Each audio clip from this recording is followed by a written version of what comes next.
Hello everyone, my name is Amit Kumar. आज हम इस वीडियो में गॉस लॉ की एक एप्लीकेशन को देखेंगे। यहाँ पे हम गॉस लॉ को यूज करके इलेक्ट्रिक फील्ड फाइंड करेंगे। हमारे पास एक स्ट्रेट वायर है जिस पे पॉजिटिव चार्ज यूनिफॉर्मली डिस्ट्रीब्यूटेड है। इसकी वजह से हमें इसके पास में एक पॉइंट P है जिसे हमने r डिस्टेंस पे माना है। यहाँ पे हम इलेक्ट्रिक फील्ड को फाइंड करेंगे। इस स्ट्रेट वायर पे जो टोटल चार्ज है हम उसे लैम्डा कह रहे हैं। लैम्डा होता है हमारा linear charge density of a wire. Lambda होता है चार्ज पर यूनिट लेंथ और इसकी यूनिट क्या हो जाएगी, कूलम पर मीटर हो जाएगी। सो इस पॉइंट P पे हमें इलेक्ट्रिक फील्ड को फाइंड करना है इस स्ट्रेट वायर की वजह से।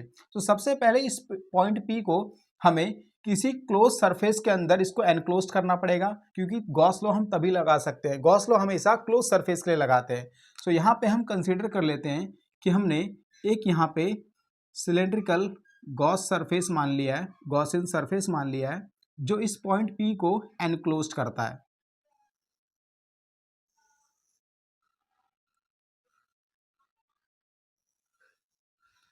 एंड इस सिलेंडर की लेंथ को हम L कंसीडर कर लेते हैं।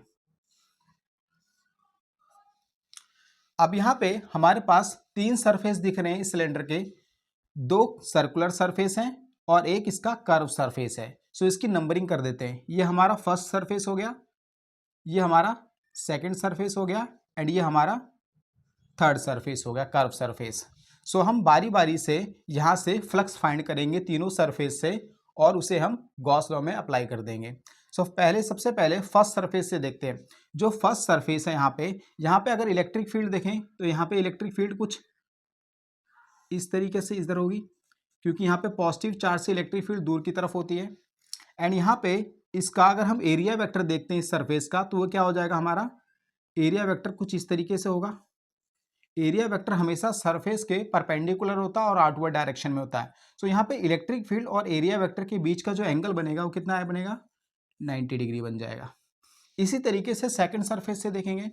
अगर एरिया का इलेक्ट्रिक फील्ड यहाँ पे कुछ इस तरीके से आ जाएगा और यहाँ पे जो एरिया वेक्टर आएगा वो ये आ जाएगा हमारा सरफेस के आउटवर्ड डायरेक्शन में। यहाँ पे भी एंगल कितना बनेगा, हमारा 90 डिग्री बन जाएगा।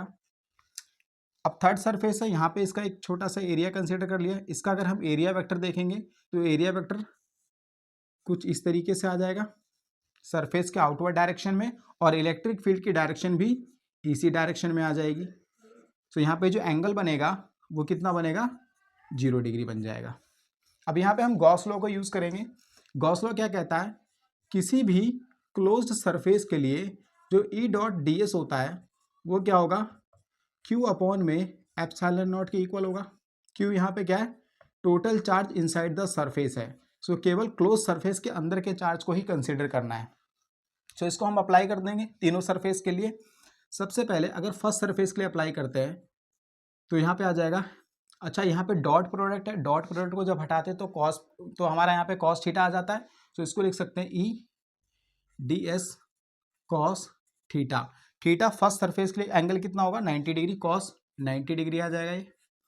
इसी तरीके से सेकंड सरफेस के लिए भी लगा देंगे। यहाँ पे भी एंगल कितना है, 90 डिग्री, तो यहाँ पे भी कितना आ जाएगा, E ds कॉस 90 डिग्री आ जाएगा।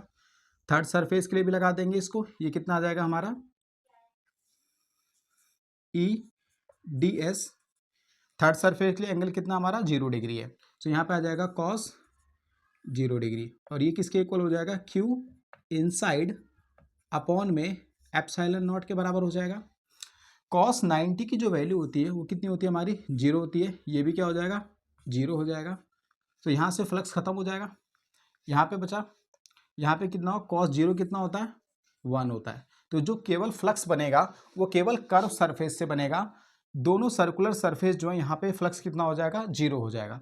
तो यहाँ पे आ जाएगा हमारा थर्ड सरफेस के लिए इलेक्ट्रिक फील्ड को बाहर निकाल लेते हैं हम इंटीग्रेशन के, ये आ जाएगा अंदर ds